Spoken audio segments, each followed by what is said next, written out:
Pada suatu malam di tahun 2025, ada seseorang yang lagi duduk di depan laptopnya. Dia nggak lagi coding, nggak lagi debug, tapi dia lagi ngetik di AI.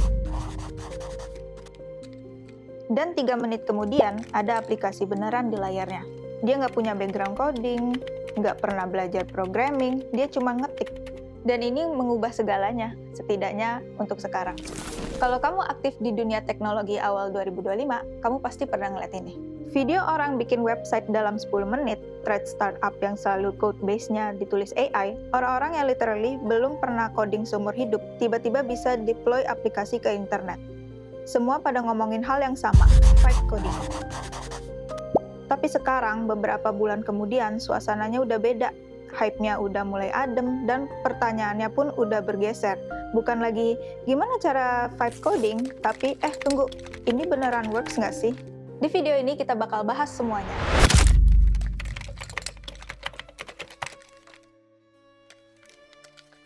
Oke, aku minta kamu bayangin sesuatu dulu. Kamu punya ide buat bikin aplikasi. Kamu buka laptop, buka AI, terus tulis, buatin aku aplikasi buat nyimpen resep makanan. Tampilannya yang bagus ya. Dan dalam 3 menit, jadi. Serius, aplikasinya beneran bisa diklik, bisa dipakai, udah ada tampilannya. Kamu nggak nulis satu baris kode pun. Fenomena ini namanya vibe coding, tapi sekarang hype-nya turun, dan alasannya jauh lebih menarik dari yang kamu kira.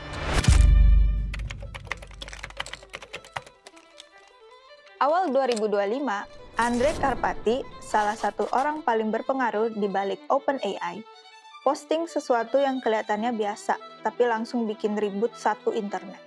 Intinya, dia nulis kode hampir tanpa nulis kode. Dia kasih instruksi ke AI pakai bahasa sehari-hari, dan AI yang ngerjain semuanya, cara kerjanya dia sebut vibe coding. Nama itu langsung nempel banget. Dalam hitungan minggu, semua orang mulai posting demo mereka sendiri.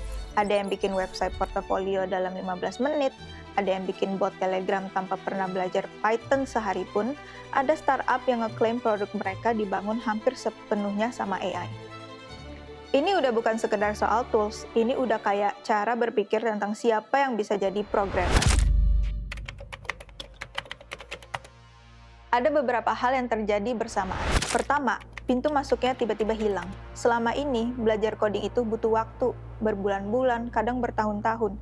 Tiba-tiba, desainer, penulis, pembisnis bisa bikin produk digital sendiri. Hambatan yang dulu terasa tinggi banget itu kayak lenyap begitu aja. Kedua, kecepatannya nggak masuk akal. Developer yang udah berpengalaman pun ngerasain bedanya. Prototyping yang biasanya makan berhari-hari bisa kelar dalam 1 malam. Produktivitas naik drastis, energinya beda. Ketiga, dan ini yang paling sering dilupain, rasa menyenangkan. Ada sesuatu yang satisfying banget waktu kamu bilang sesuatu ke AI dan langsung kelihatan hasilnya di layar. Otak kamu ngerasa kreatif, ngerasa produktif, ngerasa ini dia. Tools kayak Cursor, Replit, sama GitHub Copilot makin mempermudah. Komunitas tumbuh, tutorial bermunculan. Kursus berbayar mulai jual cara vibe coding yang benar. Semua orang mau bagian dari ini. Tapi, coba tanya ke orang-orang yang udah vibe coding beberapa bulan. Banyak yang ceritanya mulai dengan cara yang sama, dan berakhir dengan cara yang sama juga. Ini masalah pertama, kode yang dihasilkan AI memang bisa berfungsi, tapi seringkali nggak ada yang bisa bacanya, termasuk orang yang nyuruh AI nulis kode itu. Begitu ada yang perlu dibenerin atau dikembangin, semua terasa seperti kotak hitam yang nggak ada pintunya. Masalah kedua, keamanan. Beberapa aplikasi yang dibangun pakai vibe coding ternyata punya celah yang lumayan serius. AI nggak selalu ngerti konteks bisnis kamu, nggak tahu data mana yang sensitif, nggak tahu standar keamanan yang harusnya diikutin. Database produksi, sistem pembayaran, API public, semua dibuat pakai vibe coding. Dan waktu ada yang salah di tengah jalan, nggak ada yang bisa turun tangan.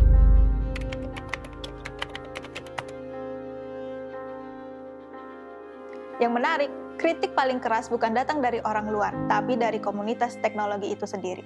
Developer senior mulai nulis thread panjang. Intinya, coding itu bukan cuma soal bikin sesuatu yang bisa jalan.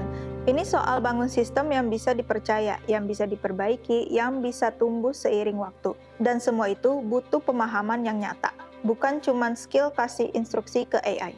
dan kemampuan berpikir itu jauh lebih berharga dari sekedar bisa bikin aplikasi jalan.